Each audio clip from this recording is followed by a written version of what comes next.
Tesla's selling off all its superchargers. BP will probably buy them. Anyone will buy them. They're sacking all the staff. They're shutting down the supercharger network. This is the end of the world. Hi, I'm Dave. No, none of that is happening. Let's look at the reality, so stick with us while Dave takes on what's happening with Tesla superchargers. Now, when we look at the hard fast figures this year in the UK and elsewhere in the world, Tesla superchargers have hit a brand new record for the number of installations in Q1 2024. They've installed around the world more superchargers than in any other quarter ever. So, have they shut down? Obviously not. In addition to that, Tesla's just announced that they will be investing an additional $500 million this year. Is that closing the department down? No. Now, if we look at the UK market, we have a different situation to America. They've sacked all the people in America. Does it worry us in the UK? Not in the slightest. You see, we don't have a Tesla department over here installing superchargers. We know because we go out and we talk to people who are installing Tesla superchargers and they don't work for Tesla. These are independent contractors whose job it is to install whatever a network like Tesla or GridServe or InstaVolt tell them to install. They don't care what it is. Every installation, they have to put in a substation, then they have to put in the charging cabinets, then they have to put in the chargers themselves, they have to do concrete plinths, they have to do tar macadam, they have to lay on the power, they have to paint it all, and then someone will come along and commission it and turn it all on. These aren't Tesla employees, these are subcontractors. We met some recently at Birch Services on the M62, and there was one team there doing the installations for GridServe on one side of the car park and Tesla on the other side of the car park, and a mirror image on the opposite side of the carriageway, not eastbound and westbound. They were doing all of them. So these were one set of contractors doing all of the installations for GridServe and Tesla.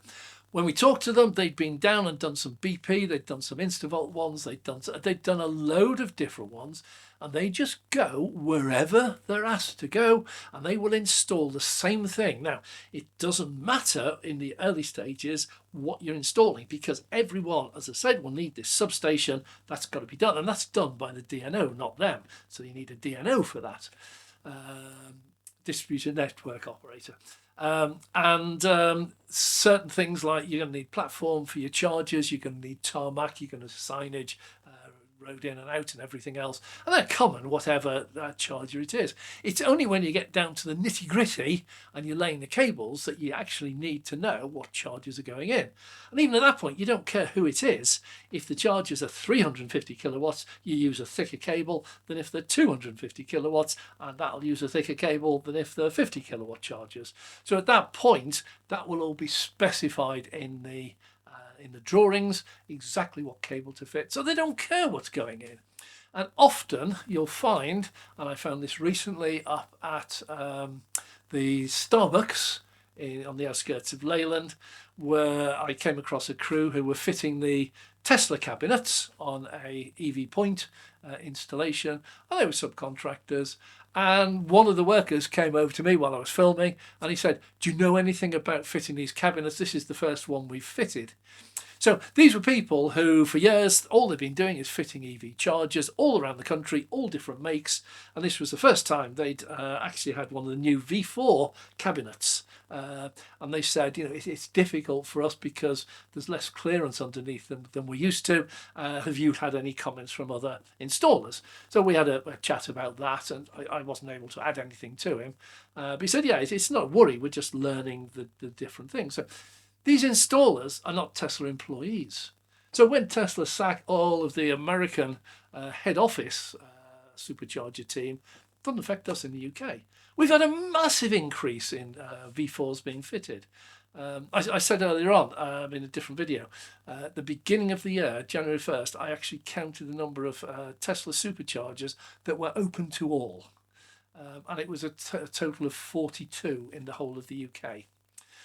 I did a count just last month, and the total now is 66. In other words, there's 22 new ones have opened. These are actually opened since the beginning of the year. So this is massive increase. So all this shenanigans in America about sacking the staff doesn't affect us in the UK. There's a budget for the UK. The planning permission will have gone in 1, 2, 3 years ago. The DNO will have been ordered a year, 2 years, 18 months ago, whatever. The land and the leases and everything will have been negotiated years ago. They're not going to stop that and just go, okay, lads, all off site, let's go somewhere else. Those are going to be finished, and some of those have been in the offing for about 2 or 3 years. So for the next couple of years, we've actually got a very healthy installation, not just Tesla, but also GridServe and everyone else. And although I've been reporting that the days of GridServe being able to charge 79 pence a kilowatt are severely limited, they're still installing like mad. They're going in all over the place. And opening up, and it's just because they're already committed. Whatever business plans they have now, whatever's changed now, they're committed to these. You can't just stop them after investing 100,000, £500,000 or £1 million in a particular site and say, oh, it's all changed, we're stopping. So in the UK, things are going to be just carrying on. We have very few manufacturers in the UK actually making chargers, so most of these are bought in from abroad, and those will have been ordered well in advance. So these are all committed. They're going to be coming in and they're going to be being installed. There's stuff going to be changing for the future. Some of the business plans will be changing, and that's the subject of a separate video. So if you want to see that one, subscribe and click the notification bell. We'll let you know when we launch the videos. But what's happening is Tesla are opening up open to all chargers at ridiculously low prices, typically about 40 or 50 pence, right alongside GridServe, Osprey, Instavolt, Fastned, and they're charging 79 or 85 pence. So it doesn't take a genius to work out that if you have a brand new installation, let's take Frankly Services, M5, north and southbound, both of those have recently had a brand new GridServe, 12 chargers, all of them 350 kilowatt, most of them with CHAdeMO as well, and 100 feet away is 16 Tesla V4 chargers.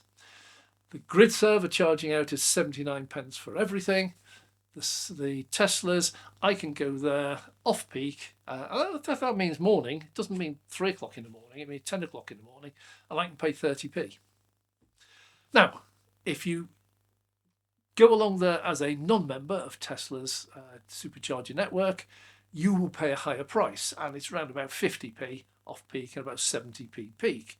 So at peak time, very little difference between going to the Tesla and going to the GridServe. Off peak, you can charge 50p at Tesla, 80p, 79p at GridServe. Who's going to use which? So what's happening is these installations are going in because they've been planned and paid for years, but now they're opening up. There's absolutely no use for them. I could give you a list of them, including Gloucester services. These are just opening up, Exeter services, Rugby services. These are just massive installations of Tesla opening up and opening to all non-Teslas as well at a price very much below what the others have just opened up at. And so those installations, those other ones which are charging 79, 85p, they will be tailing off. They'll be trying to get out of those contracts if there's going to be no customers for their chargers. So what are people going to use? Yeah, it's going to be the Tesla open to all. Other ones like Gloucester services are exactly the same. There was an existing Swarco installation that run by Westmoreland Charging, and they were charging out at 65 pence. That was quite a competitive rate. This week, Tesla's just opened 12 brand new V4 chargers on exactly the same site. This is northbound and southbound, and they will be charging out. In fact, I must check that one and see what we get.